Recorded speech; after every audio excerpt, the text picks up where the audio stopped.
কি দারুণ লাগছে তাই না দেখতে। আর সামনে এমনি শুনলাম খুব ভালো লাগে। আর সামনেই রয়েছে। Hello friends, good morning. আর এখন আমরা রয়েছি হলো কার্শিয়াংয়ে। আর আমাদের হোটেল থেকে ভিউটা এত ভাল লাগছে, বাইরেই একদম বড় বন আর কি। আর ওই যে দূরে দেখতে পাচ্ছেন পাহাড় দেখা যাচ্ছে। আর সকালবেলাতে এখানে আমরা নিয়ে নিয়েছি 1 কাপ কফি গরম গরম, এই যে। আর সামনে এমনি সুন্দর ভিউ। আর আমাদের এখানে একটা ভিউ দেখা যাচ্ছে, এখানে বেড আর এখানে একটা টেবিল আর সামনে এরকম একটা ভিউ। এত ভাল লাগছে। আর চারিদিকটা মানে খুব সুদিং, ঠান্ডাটা উপভোগ করা যায়। যারা আমার মতো শীতকাতুরে তাদের জন্য এই ঠান্ডাটা একদম অ্যাপ্রোপ্রিয়েট, মানে তারা এনজয় করতে পারবে। আর খুব যাদের ঠান্ডা ভালো লাগে তাদের জন্য, আমার বরের মতো যারা আছে তাদের জন্য এই ডিসেম্বর জানুয়ারি নাগাদ কার্শিয়াংয়ে আসলে ভাল লাগবে। তো চলুন এখন আমরা কফিটা খেয়ে নিই। এখন ওইদিকে সমস্ত লাগে গেছে, এই যে এত লাগেজ, নিচে লাগেজ আছে। আর ঘড়িতে এখন বাজে 9:10। এরপর আমরা বেরোবো, তো তার আগে কফিটা খেয়ে নিই। আর এই যে এখন আমরা এসছি, কালকে রাত্রে এখানটাতে অনেকক্ষণ বসেছিলাম, খুব ভালো লাগে। আর সামনেই রয়েছে পাহাড়। আমরা এখন ব্রেকফাস্ট করব, তাই এই জায়গাটাতে এসছি। আর ওই যে দূরে পাহাড়, কি দারুণ লাগছে তাই না দেখতে, আলাদাই ভালো লাগছে দেখতে। এই যে পাহাড়, ওই যে ওখানে আমাদের সারথি দাঁড়িয়ে আছে। তো চলুন খাবার আসলে খাবার খেয়ে তারপর আবার বেরোবো পেলিংয়ের উদ্দেশ্যে। তো চলুন, দিচ্ছে খাবার। বাহ, এখানের ভিউটা একদম ভালো, পুরো মনে হচ্ছে নিজের বাড়ি, নিজের বারান্দা, মনেই হচ্ছে না হোটেলে এসেছি। আমাদের গরম গরম খাবারও এসে গেছে, এখানে আলু সবজি আছে আর সামনে এরকম মাস্ট ভিউ, দারুণ দারুণ। তুমি নিয়ে এলে রুটি, আরে বাহ। তো চলুন আমরা এখন খাবারটা এনজয় করি।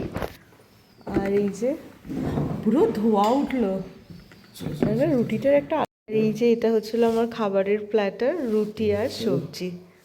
তো ফার্স্ট করে বেরিয়ে পড়েছি। এখন গাড়িতে যেটা হচ্ছিল লাগেজ বাঁধা। এটা অনেক টাইম সাপেক্ষ একটা ব্যাপার। ড্রাইভার আর লাগেজ বাঁধা হয়ে গেছে, তুমি টুরিস্ট। পিলিয়ানেরই সবথেকে ভালো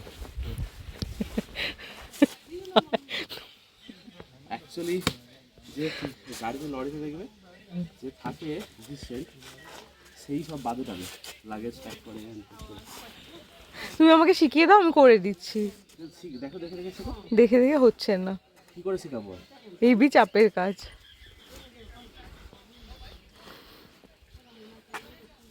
কি হলো, কোথায় চলে গেলে? কোথায় চলে গেলে? এখানে চার্জিং কেবল লাগানো হচ্ছে। আর এটা কি ব্যাগ হয়, ওইগুলো উপরে নিচ্ছে।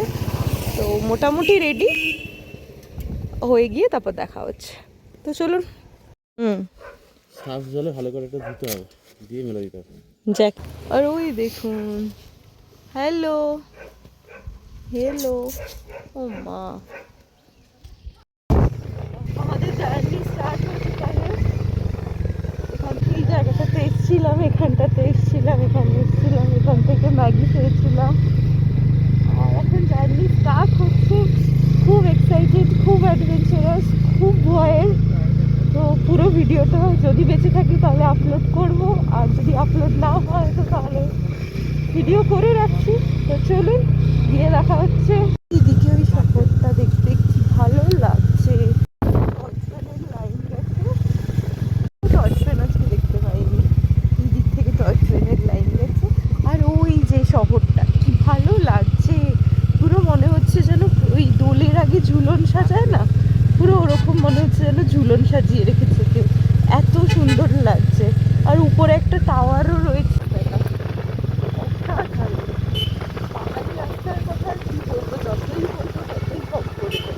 তারপর বাইকে এতক্ষণে আমার হাজব্যান্ডের যে জার্নি করা, সেটা যেন এই সৌন্দর্যটাতে মানে ইয়ে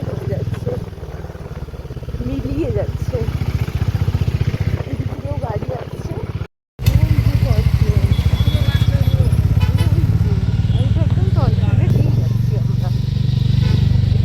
আর এইটা হচ্ছে স্টেশনটা, এই যে আমরা এখন কার্শিয়াং স্টেশনটা ক্রস করছি। ওই দিকে টয় ট্রেনের লাইন, আর এটাও কার্শিয়াংয়ের ভেতর দিকটা। আর এই যে এখন আমরা এখান থেকে পেট্রোল এসেছি পেট্রোল রিফিল করাতে। বেশ কয়েকজনের পরে আমাদের লাইন ছিল, তো এখান থেকে পেট্রোল রিফিল করিয়ে এখন আমরা যাব পেলিংয়ের পথে। টাইম অনুযায়ী দেখাচ্ছে পেলিং পৌঁছাতে পৌঁছাতে হয়তো অন্ধকার হয়ে যাবে, তো দেখা যাক এখান থেকে যত তাড়াতাড়ি সম্ভব পেট্রোলটা রিফিল করিয়ে আমরা আবার জার্নিটা স্টার্ট করব। আর যেহেতু ব্রেকফাস্ট হেভি করে এসেছি, তাই লাঞ্চ করারও কোনো ব্যাপার নেই। তো আমরা এখন পেলিংয়ের উদ্দেশ্যে এগোচ্ছি। আর যতই পেলিংয়ের দিকে যাওয়া যাচ্ছে ততই যেন বেশি ঠান্ডা লাগতে শুরু করেছে। আর চারিদিকের ওয়েদারটা এত সুন্দর আর এত শান্ত, যেন মানে এখানেই থেকে যেতে ইচ্ছে করছে। আস্তে আস্তে কিন্তু এবার ঠান্ডাটাও বেশ বাড়তে শুরু করেছে। এই বাইকার জ্যাকেট পরে আমরা এতটা রাস্তা এসেছি, কমফোর্টেবল ছিল, কিন্তু এখন পেলিংয়ের রাস্তা যেই শুরু করেছে, বাইকার জ্যাকেট পরা সত্ত্বেও প্রচণ্ড ঠান্ডা লাগতে শুরু করেছে। অফরোডিং করতে খুব ভালো লাগে আর লাইফে অ্যাডভেঞ্চার চায়, তাদের জন্য বলবো পেলিং অবশ্যই একবার হলেও বাইকে করে আসুন। প্রচণ্ড অ্যাডভেঞ্চার নিয়ে আপনারা ফিরে যাবেন। আর সামনেটা দেখুন, পুরো সবুজ আর পুরোটাই কুয়াশা, পুরোটাই মেঘাচ্ছন্ন একদম। আস্তে আস্তে আমাদের গাড়িও এগিয়ে চলেছে। এখনও পেলিং পৌঁছাতে প্রায় 4-5 ঘন্টা মতো টাইম দেখাচ্ছে। তো পেলিং পৌঁছাতে পৌঁছাতে আশা করা যায় যে সন্ধ্যা হয়ে যাবে। সেটা একটা ভয়ের ব্যাপার, কেননা অন্ধকারের মধ্যে বাইক চালানো রিস্কি খুব। আর সামনেটা দেখুন, পুরো কুয়াশা আর কুয়াশা। কে বলবে এখন যে দুপুর 12টা বা 1টা মতো বাজে। দেখে মনে হচ্ছে নয় ভোর হয়েছে নয় সন্ধ্যা। তো চলুন আস্তে আস্তে আমরা এগোই। আরে আমি যতবারই এসেছি ততবারই অজানা এক কারণে আমার যেন মনটা ভারাক্রান্ত হয়ে ওঠে। এই পাহাড় যেরকম ভালো লাগে, এই পাহাড়ের প্রত্যেকটা বাঁকে বাঁকে কত অজানা গল্প লুকিয়ে আছে, সেটা ভাবলেই যেন গা শিউরে ওঠে। আসার সময় দেখছিলাম এই বাঁকে একটা 4 চাকার গাড়ি, একটা বাইক মেবি অ্যাক্সিডেন্ট করে পড়ে আছে। তারাও হয়তো কত আশা, কত অ্যাডভেঞ্চার নিয়ে হয়তো বেরিয়েছিল, কিন্তু হয়তো বাড়ি ফেরা হলো না। বাইরেটা যত সময় যাচ্ছে তখন তত যেন আস্তে আস্তে করে অন্ধকার নেমে আসছে। আর এই দুদিকে সবুজের মধ্যে দিয়ে আমাদের গাড়ি এগিয়ে চলেছে। পাহাড়ের এই বাঁকগুলোতে এই দেখুন, এই লাল বাড়িটা কি সুন্দর দেখতে লাগছে, যেন সবুজের মধ্যে লাল, এই কম্বিনেশনটা যেন অপূর্ব সুন্দর দেখতে লাগছে। দেখছেন সময় বাড়ার সাথে সাথে কুয়াশা কি পরিমাণে বাড়ছে, দেখেই মনেই হবে না এটা বেলা নাকি সন্ধ্যাবেলা। আর জানেন তো, একজনের সাথে আলাপ হয়েছিল, এই পথে ঘুরতে ফিরতেই আলাপ হয়েছিল। তার কাছেই শুনছিলাম যে পাহাড়ে দোতলা বাড়ি করতে কেমন খরচা হতে পারে। তার কাছ থেকে শুনে জানলাম, যা শুনলাম তা শুনে তো মাথায় হাত। পাহাড়ে দোতলা বাড়ি করতে গেলে কম করে 2 কোটি টাকার মতো খরচা হতে পারে। এটা শুনে তো একদম মাথায় হাত পড়ে যাওয়ার জোগাড়।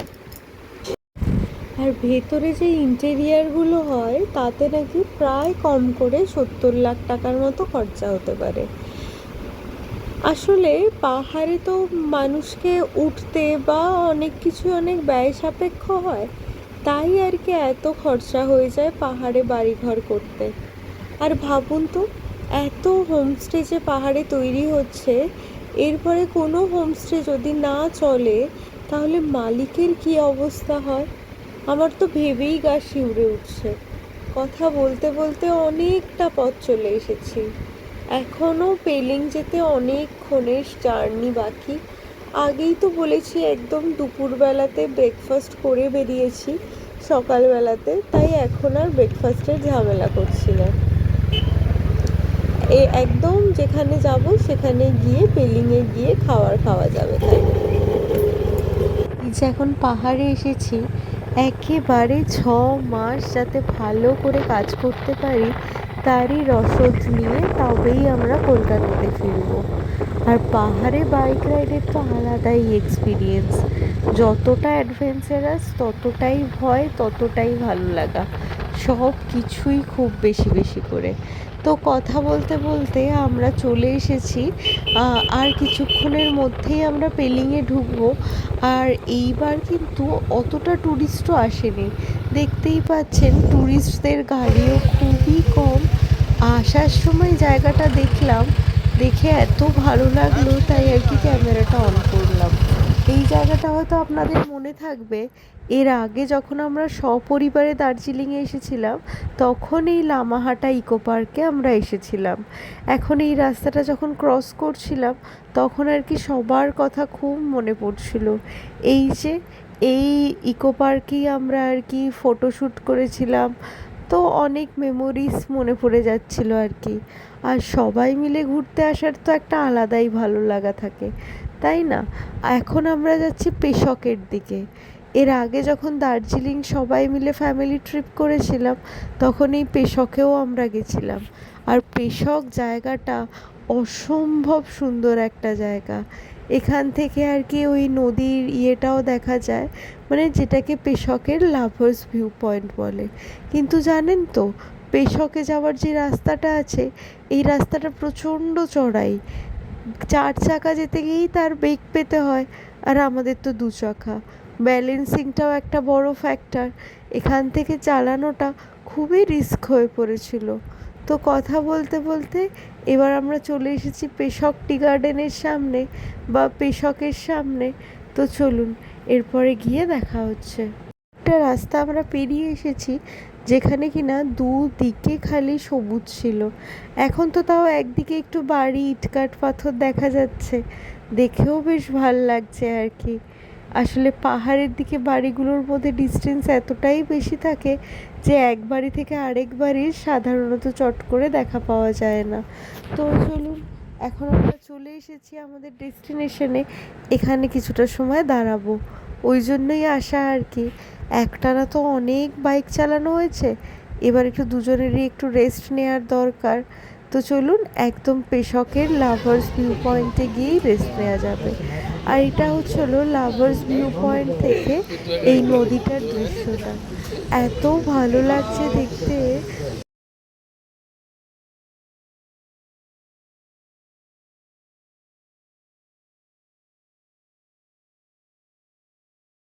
তাই প্রচণ্ড সূর্যের আলোতে সবুজ গাছগুলো একটু খয়েরি খয়েরি টাইপের হয়ে গেছে। আর এখানে অনেক ধরনের দোকান আছে। তো চলুন এখান থেকে একটা দোকান থেকে ইচ্ছা আছে একটু ডাব কেনার, ডাব কিনে আবার এবার রাস্তা ধরবো। এখন আমরা যে রাস্তাটা রয়েছি সেটাও পুরো অফরোডিং। এখন আমরা রয়েছি তিস্তা বাজারের রাস্তাটাতে, প্রচণ্ড প্রচণ্ড খারাপ রাস্তা। খারাপ রাস্তা দিয়ে অনেকটা পথ যেতে হবে। এখন আমরা সিকিম বর্ডারে ঢুকিনি, আজকে তো কার্শিয়াং থেকে পেলিং যাচ্ছি, মানে কার্শিয়াং থেকে প্রথম যাব সিকিম হয়ে, তারপরে যাব হচ্ছিলো পেলিংয়ে। সিকিম তো পেলিংয়ের মধ্যেই আর কি। আর এই যে তিস্তা নদী আর কি, তিস্তা নদীর পার বরাবর সোজা যেতে হবে, গেলেই পড়বে সিকিমের বর্ডার। সিকিমের বর্ডার থেকে ঢুকে বেশ কিছুটা পথ গেলে তবেই পড়বে আমাদের ডেস্টিনেশন পেলিং। আর এই সিকিমে যাওয়ার জন্য আমাদের যে এরকম কতগুলো ব্রিজ ক্রস করতে হয়েছিল তারারই অত্যাধিক। কথা বলতে বলতে আমরা সিকিমেও চলে এসেছি। আর এখানে না প্রচণ্ড বৃষ্টি হয়ে গেছে, ওই জন্যই রাস্তাগুলো সব ভেজা ভেজা, কিন্তু গড গ্রেস কি আমরা বৃষ্টিটা পাইনি। আমরা আসার কিছুক্ষণ আগেই বৃষ্টিটা থেমে গেছে, এখনও অবধি রাস্তাটাও ভেজা আছে। এরকম ওয়েদার জেনারেলি পাওয়া যায় না। আর যদিও আমরা রেনকোট ক্যারি করছি, কিন্তু রেনকোট পরে গাড়ি চালানো সে তো আর মুখের কথা নয়। আর বর্ষার জল পেয়ে গাছগুলো দেখুন আরও যেন সবুজ হয়ে উঠেছে। এখনও অনেকটা পথ যেতে হবে একেবারে। আর এই দেখুন এই বর্ষার সময় এখানে কেমন ধস নেমেছে। বর্ষা বলাটা ভুল, এখন গরমকালই চলছে, মে মাস। আর এই দেখুন এখন আমরা এই টানেলটা ক্রস করছি আর চারিদিকে না অন্ধকার হয়ে গেছে, মানে এই টানেলটার ভেতরটাতে অন্ধকার হয়ে গেছে। এরপরে আমরা এসেছি এই রিম্বি ওয়াটারফলসে। এত সুন্দর ওয়াটারফলসটা, আর এত সুন্দর ওই ঝর্ণাটা বয়ে চলেছে, দেখে যেন মনটা জুড়িয়ে গেল। এরপরে বাড়ি ফেরার পথ ধরেছি, সরি মানে পেলিং হোটেলে ফেরার পথ ধরেছি। আর চারিদিকটা ঘুটঘুটে অন্ধকার হয়ে গেছে। কথা বলতে বলতে পেলিং হোটেলটাও চলে এলো। আর এরপরে একটু লাগেজ রেখে যাব মোমো খেতে। আজকে এই ভিডিওটা মোমো খাওয়া দেখিয়েই শেষ করছি। ভিডিওটাতে যদি কিছু একটুও ভালো লেগে থাকে তবে প্লিজ ভিডিওটাকে লাইক, শেয়ার অ্যান্ড সাবস্ক্রাইব করে আমাদের চ্যানেলের পাশে থাকবেন। আর খুব সুন্দর সুন্দর কমেন্ট করবেন। Thank you.